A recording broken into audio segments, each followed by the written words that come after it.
반갑습니다. 구리 2단 상담소 김강림 전도사입니다. 신천지 바로 알고 대처하자 네 번째 시간입니다. 저희들 지난 세 번의 강의 동안 신천지라는 집단이 어떤 집단인지, 그리고 우리가 어떻게 예방하고 어떻게 대처할 수 있을지, 그리고 그 교리는 어떤 내용이 있는지, 어떻게 반박할 수 있는지 다루어 보았습니다. 오늘은 마지막으로 신천지뿐만이 아니라 앞으로 발생하는 수많은 사이비 종교에 대해서 우리 교회 차원에서 어떻게 대처할 수 있을까? 그리고 신천지가 와해되면 앞으로 한국교회로 찾아오게 될 사람들을 우리가 어떻게 따뜻하게 안아주고 치료해 줄 수 있을까? 우리가 건강한 다음 세대를 위해서 무엇을 준비하고 공부하고 연구해야 할까? 이런 부분에 대해서 오늘은 이야기하는 시간을 갖겠습니다. 먼저 갈수록 심각해지는 이 이단 사이비 종교 문제에 대해서 다시 한번 말씀드리지 않을 수가 없습니다. 이거는 국내에 이단 계보도라는 겁니다. 이단 계보. 국내에는 이단 계보가 있습니다. 교주가 교주를 낳고 그 교주가 교주를 낳습니다. 교주가 낳은 아들이 교주가 된다라기보다는 교주에게서 배운 제자, 그 제자급 교주에게서 배웠던 사람들이 나가서 다시 교주가 됩니다. 이런 생각이 드는 거죠. 그 사람들 입장에서 그 교주가 막 떼돈 벌고 그 막 그러는 걸 보더니, 이야, 이거 대박이구나. 이거 완전 나도 한번 해먹을 수 있겠다. 이런 생각이 드는 겁니다. 양심만 버리면 그 교주에게서 배운 노하우를 들고 나가서 새로운 교주가 되는 사람들이 많이 발생하는 거죠. 특히 대한민국에 전 세계 교주의 90% 정도가 모여 있다고 말해도 좀 과장됐지만 과언이 아닙니다. 왜냐하면 대한민국에서 이제 이 사이비 종교와 이단의 문제에 대해서 좀 종교의 자유 하에서 좀 아무래도 묵인되는 부분이 있거든요. 명백한 사기인데도 불구하고 만연하게 국내에 이단 문제가 퍼져 있습니다. 아주 많은 교주들이 이렇게 있죠. 저 중간에 보이는 박태선 교주 그리고 문선명 교주는 한국 이단의 양대 산맥입니다. 박태선 교주는 1950년대, 60년대 신앙촌 이렇게 왕국을 지어서 살았던 이제 전도관이라고 이단을 만들었는데, 왕국을 지어서 살았던 어마어마한 이단의 교주였습니다. 약 70만 명에서 80만 명 정도를 모았었죠. 신앙촌 상회 아직도 남아있죠. 이만희 교주가 저 박태선 전도관 출신입니다. 이만희 교주가요.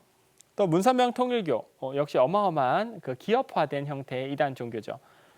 문선명 교주 밑에 있던 사람들이 이만희 교주의 신천지에 들어가서 교제를 집필하는 일이 있었는데, 그게 또 신천지 교리의 큰 이바지가 되었었죠. 이런 식으로 한국 이단의 어떤 양대 산맥의 어떤 뿌리를 둔 형태의 진화된 바이러스가 신천지였던 거죠. 잠깐 여담으로 말씀드리자면, 저 박태선 교주의 신앙촌, 원래는 제3 신앙촌까지 있었는데 지금은 제1 신앙촌밖에 남아있지 않습니다.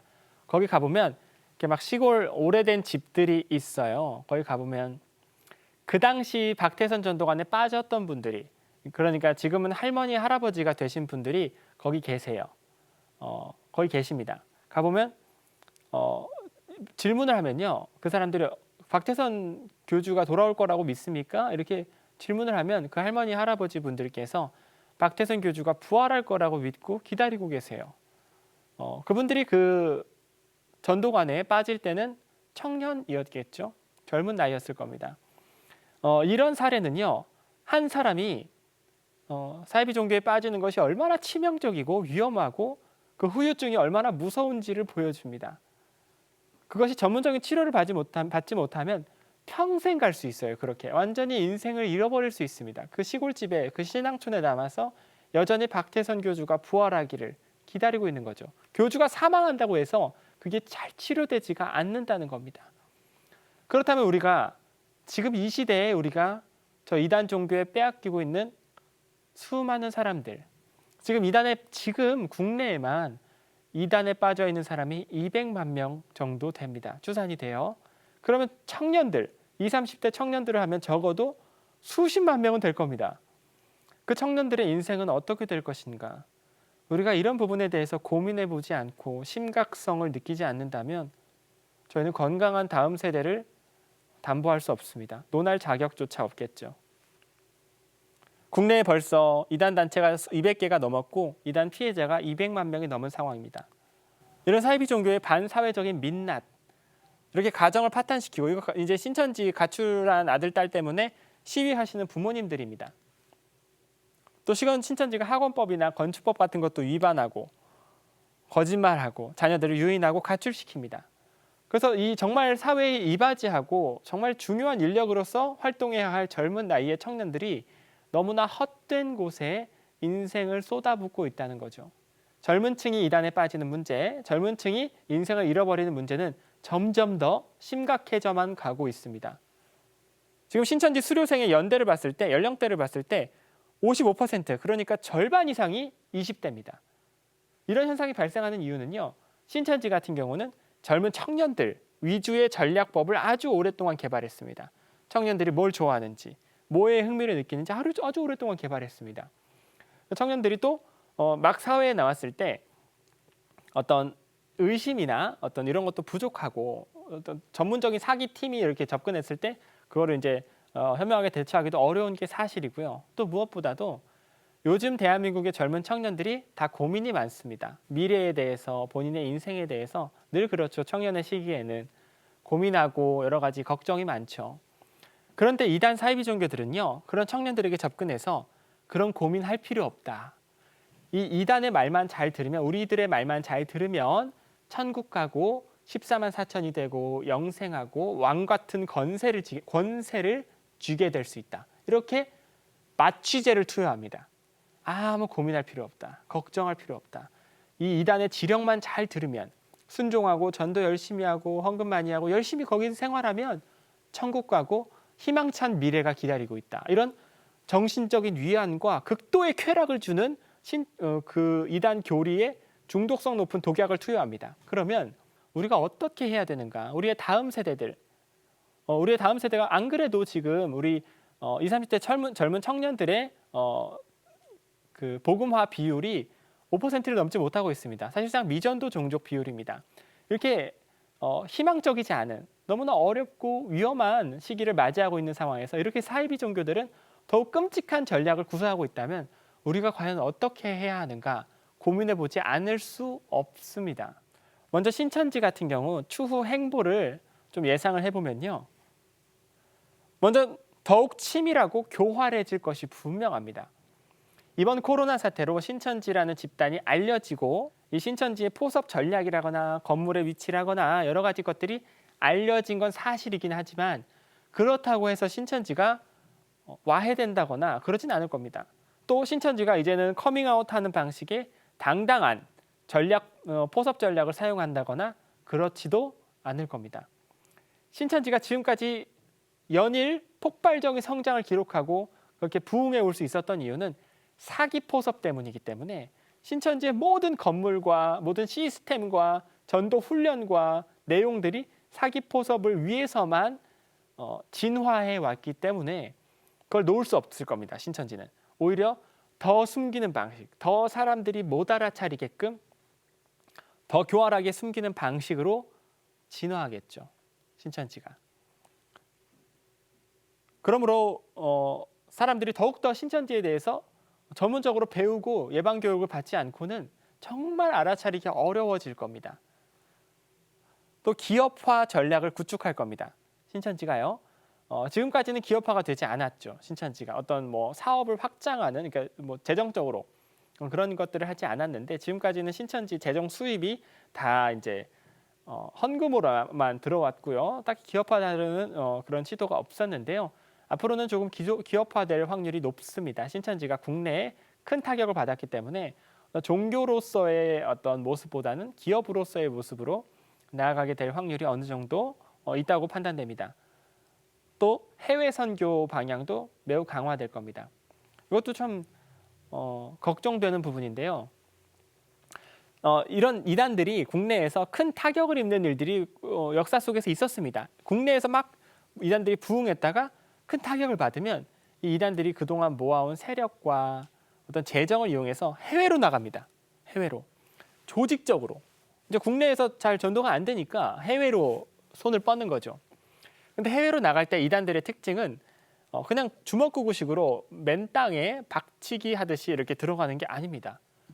재정이 매우 탄탄하기 때문에 그 해외에 그러니까 좀 정부가 작은 뭐 나라들 있죠. 그 정부를 매수하고 대형 기관을 사들이고 아주 막대한 재정을 이용해서 조직적으로 들어가 버립니다. 그러니까 정부와 기업들의 어떤 호의적인 지원을 받으면서 그 해외로 들어갑니다. 그러면 그 해외에서 선교하고 계시던 저희 기존 선교사님들이 밀려나는 일들이 지금 일어나고 있습니다. 지금 어마어마하게 해외에서 일어나고 있어요. 너무 안타까운 일인데 지금 해외에 지금 그런 거에 대한 전혀 저희가 예방법, 대처법들이 마련이 안 되어 있습니다.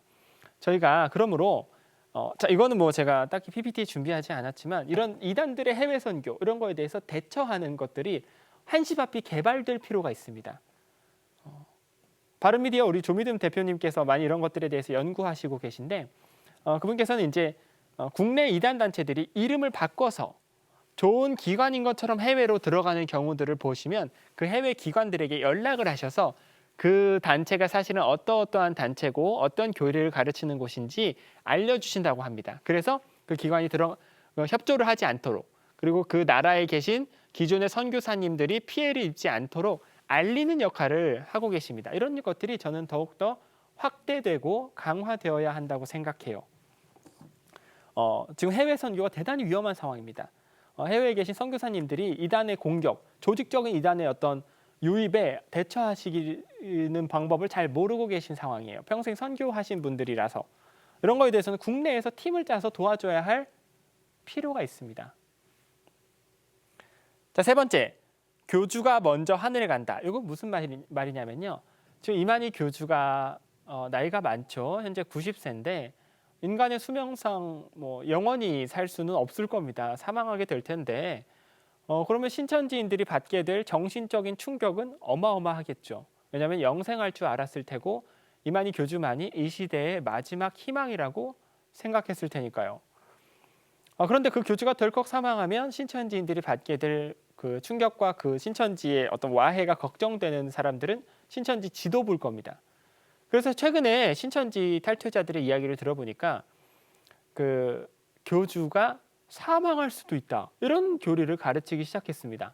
정확히 말하면 이만희 총회장이 먼저 하늘에 가서 이 역사를 준비하고 있을 수 있다. 먼저 하늘에 가서 이걸 준비하게 될 수도 있다. 이런 식의 교리. 교리 변개라 그러죠. 교리가 변해버리는 겁니다. 이런 것들을 시도하기 시작했습니다. 신천지가요. 왜냐하면 교주가 덜컥 사망하면 신도들의 이탈이 많아지지 않게끔 이 신천지라는 집단이 롱런하게끔 하려고요. 그럼 매우 위험해집니다. 교주가 사망해도 그 집단이 존속되어 버리면 그 이상으로 그 집단에게 큰 충격을 줄 수 있을 만한 사건이 다시는 없어요. 그러니까 교리가 크게 변개되기 전에 저희 한국교회 차원에서도 여러 가지 전략을 마련하는 게 좋겠죠. 그 사람들에게 더 크게 돌아오라고 메시지를 보내는 것도 필요하겠고 교주가 사망했을 때 그 사람들에게 어떤 메시지를 보내야 하는지 어떤 마케팅으로 그 사람들에게 교회로 돌아오게 할 수 있을지 연구해 봐야 할 겁니다. 또 지방 호족들이 급부상할 겁니다. 신천지는 12개의 지파가 있잖아요. 전국에 12구획이 있고 각 지파장들의 권력도 막강합니다. 특히 광주에 있는 베드로 지파 같은 경우는 베드로에게 열쇠를 주었다. 하늘문을 열쇠를 주었다. 이런 구절을 이용해서 거의 독립되어져가는 신천지로부터 분리되어져가는 그런 약간 교리적인 밑작업도 어느 정도 관찰이 되고 있습니다. 그러니까 아류들의 전성시대가 올 겁니다. 교주가 사망하고 신천지 지도부가 어느 정도 힘을 잃게 되면 아류들 예를 들어 요즘 신천지 출신의 새천지 이런 거 있죠. 이런 식으로 그 교리 체계와 노하우를 배워서 나간 아류들이 수없이 생겨나게 될 겁니다. 이거는 예정된 일입니다. 이렇게 되면 문제가 뭐냐면요. 자기들끼리 경쟁하면서 더 끔찍한 형태의 전략들 그리고 더 끔찍한 형태로 교회를 무너뜨리는 전략들이 시간 단위로 개발되기 시작할 겁니다. 그리고 신천지가 이렇게 뭉쳐 있을 때는 신천지에 대해서만 예방을 하고 대처법을 세우면 되었을 텐데 수십 개의 아류로 쪼개지면 그 춘추 전국시대에는 그 모든 것들에 대해서 저희가 예방책을 세워야 되는 거죠. 매우 어려운 시기가 올 겁니다. 하지만 그래도 그렇게 교리를 바꾸고 아류들이 많아지고 이렇다 할지라도 교주 사후에 적어도 몇만 명은 뿔뿔이 흩어지고 신천지를 탈퇴하게 될 확률이 매우 높습니다. 교주 하나만 믿고 신천지에 들어갔던, 그러니까 신천지에서 지낸 생활이 꽤 된 사람들의 경우 그렇게 탈퇴할 확률이 높습니다. 먼저는요, 전 국민 대상으로 한 철저한 이단 사이비 종교 예방 교육이 필요합니다. 지금 저희가 물론 잘 하고 있지만 신천지가 지금 사기 포섭 방식으로 일종의 대박을 터뜨리면서 다양한 이단들이 신천지를 벤치마킹하기 시작했습니다. 그러니까 앞으로 등장하게 될 이단 사이비 종교들은 신천지처럼 사기 포섭을 사용할 확률이 매우 높아요. 그러면은 이제부터는 교회에서 이단 조심하세요. 이단에 빠지면 안 됩니다. 성경 공부 밖에서 하지 마세요. 이 정도의 방식으로는 예방하기가 많이 어려워질 거예요. 왜냐하면 겉보기에는 이단인 것처럼 보이지가 않을 테니까요. 앞으로 우리가 마주하게 될 이단들은요. 그래서 아주 자세하게 차분히 이단들이 어떤 특징을 가지고 있는지, 어떤 교리를 가르치는지, 어떤 전략을 사용하는지 세부적으로 그 멘트까지 하나하나 성도님들께 교육해드릴 필요가 있어요. 이런 식의 좀 더 많은 시간과 노력을 투자한 방식의 예방법이 한시 앞이 더 개발되어야 하고 신천지뿐만이 아니라 다른 이단에 대해서도 성도님들께 제공되어야만 합니다. 그리고 교회 성도님들뿐만 아니라 제 생각에는 전 국민분들께, 대한민국 국민분들께 교과서를 통해서든 어떤 혹시 또 공개적인 효과가 좋은 소통 수단을 통해서든 예방법이 공유가 돼야 돼요. 저는 최근에 유튜브라는 수단이 참 효과적이고 좋은 창구라고 생각합니다. 일반인 분들도 버스나 지하철에서 볼 수 있는 신천지 예방법, 이단 예방법 이런 것들이 교회 차원에서 이제 좀 깨어 있는 방식으로 시대의 흐름에 맞게 유튜브 같은 것들을 통해서 많은 사람이 볼 수 있게 공유해야 된다고 생각해요. 또 교회 내에서 무엇보다 이건 원론적인 이야기지만 너무너무 중요해서 강조합니다. 성경 공부, 체계적인 교리 성경 공부가 필요합니다. 조직 신학적인 종교가 무엇인가, 하나님은 어떤 분인가, 예수님은 어떤 분인가, 인간은 어떤 존재인가, 구원은 어떻게 받는가, 교회는 어떤 곳인가, 종말은 어떻게 오는가, 이런 것들에 대한 체계적인 공부가 교회 내에서 제공이 되어야 합니다. 이것들이 솔직히 말씀드려서 제공이 좀 안 되고 있어요. 왜냐하면 사람들이 재미없어 하니까요. 성경 공부합시다 그러면 100명이 있다고 가정하면 한 7명 정도 좋아요 그래요. 93명은 재미없어 한다고요. 기대하지 않고. 이렇게 된 지가 오래됐습니다. 수십 년 됐어요. 한국교회에서. 그러다 보니까 전도라거나 뭐 봉사 여러 가지 좋은 방향으로 이제 개발된 것들이 많이 있었는데 이 성경 공부에 한해서는 체계적인 성경 공부 훈련에 관해서는 잘 개발이 안 됐던 거예요. 그래서 안타깝지만 신앙의 연조는 깊은데 성경적인 전투력은 떨어지시는 경우가 참 많습니다. 이거 잘못됐어요. 이러다 보니까 면역력이 떨어져서 이단에 막 빠지는 거거든요. 성경 공부해야 됩니다. 또 세 번째, 이단 전문가 육성이 필요합니다. 상담사가 육성이 필요해요. 교회별 전문가가 배치가 되어야 돼요. 사실은 지금 전국에 있는 수만 개 교회에 한 명 한 명 보건소 역할을 하는 전문가들이 배치가 돼서 그 교회 내에 이단 문제가 발생했을 때 그분이 상담할 수 있게끔, 그리고 신천지나 이단에서 돌아온 사람들이 그 교회 문을 두드리면서 도와주세요라고 말할 때 그 사람을 받아들일 수 있게끔 보건소 역할을 하는 사람이 교회마다 한 명씩은 필요해요. 지금은 사실상 불가능합니다. 전국에 이단 상담사가 몇백 명 되지 않아요. 그러니까 사실상 뭐 수만 개의 교회에 그 모든 전문가가 배치되기는 지금으로서는 어렵지만 지금부터라도 저희가 한시 앞이 더 효과적으로 전문가들을 빠르게 육성해낼 수 있는 방법들을 찾아내야 합니다. 그리고 교회 차원에서 이단에 대한 인식 교육이 필요합니다. 원래 모태신앙이었던 사람이 신천지에 빠졌다가 그 교주가 사망하고 와해되면 다시 교회로 돌아올 확률이 있습니다. 도와주세요 하면서 교회 문을 두드릴 거예요. 그랬을 때 저희가 경험해봐서 아는 건요. 그 교회로 신천지 탈퇴자가 들어가면 사람들이 어떻게 대하냐면 매우 색안경을 끼고 대합니다. 이단 출신. 매우 상처를 주고 저 사람이랑 가까이 지내지 마 이러면서 상처를 줘요. 그럼 그 사람이 너무 상처를 받고 교회로도 못 돌아가고 신앙생활을 포기하거나 뿔뿔이 흩어져 방황하게 되는 일들이 벌어지고 있습니다. 이런 거에 대해서 저희가 미리 교회 차원에서 사전 교육이 필요합니다. 사전 교육이 필요해요. 이단 상담사 전문가들이 뭐 교회마다 배치될 수는 없겠지만 성도님들 한 명 한 명이 그 이단에 빠져 있는 사람들을 끌어안아주고 위로해 줄 수 있는 위로자는 될 수 있어요. 하나님의 교회가 처음, 이건 여담입니다. 하나님의 교회가 교주가 사망했을 때가 정말 충격적이었거든요. 그 안상홍 교주가 영생할 줄 알았는데 갑자기 급사했습니다. 그러면서 그 엄청나게 많았던 하나님의 교회 신도들이 혼란을 느꼈다고요.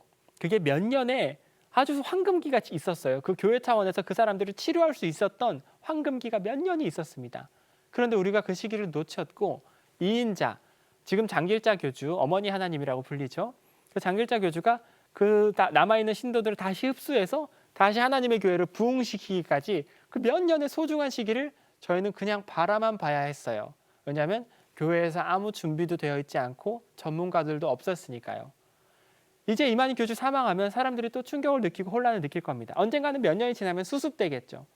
그렇게 되기까지의 그 소중한 시기, 이번에는 그냥 보낼 수 없습니다.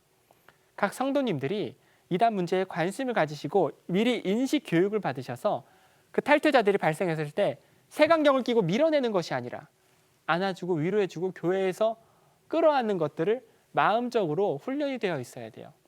그리고 교리적으로 이 사람을 치료하기가 어렵다면 이 이단 상담 자료가 유튜브에 많이 올라와 있어요. 그 유튜브를 통해서라도 응급처치도 할 수 있도록 교회 차원에서 훈련이 되어 있어야 됩니다. 사실 지금 각 교회마다 이단 전문가가 배치가 돼야 정상인데 그럴 수 없는 상황이죠. 그렇죠? 그리고 저희가 이단 상담의 내용을 함부로 유출하기도 어려운 상황입니다.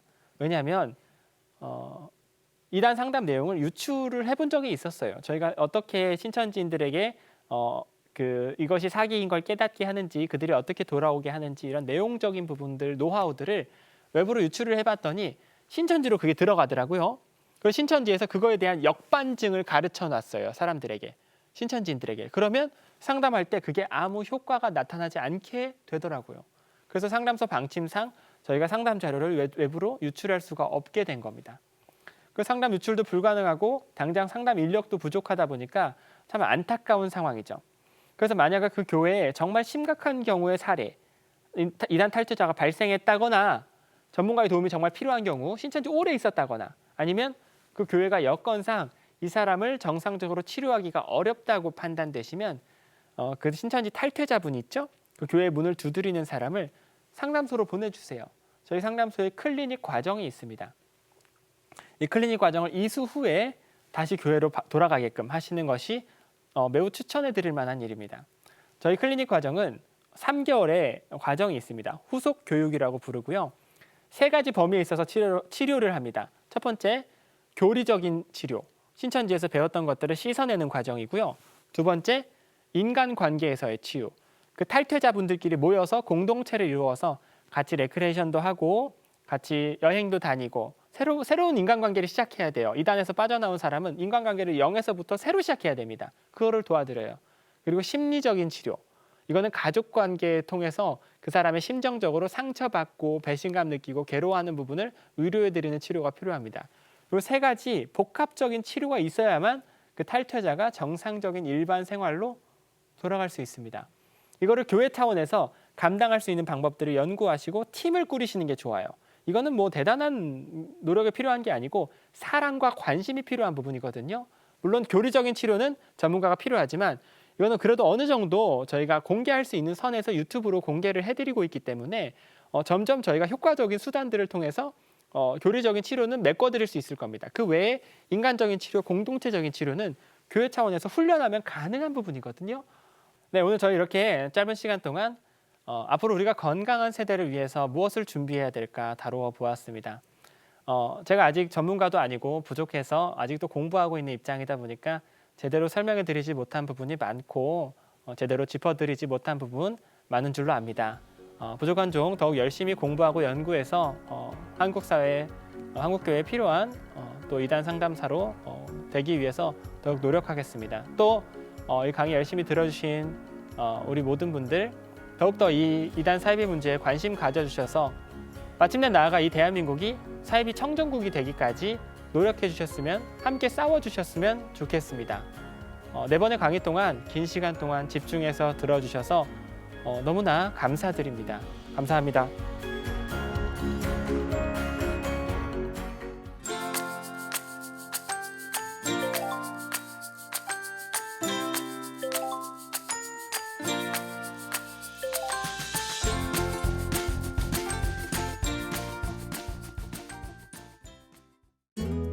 프로그램은 CTS 방송가족의 사랑과 후원으로 제작되었습니다.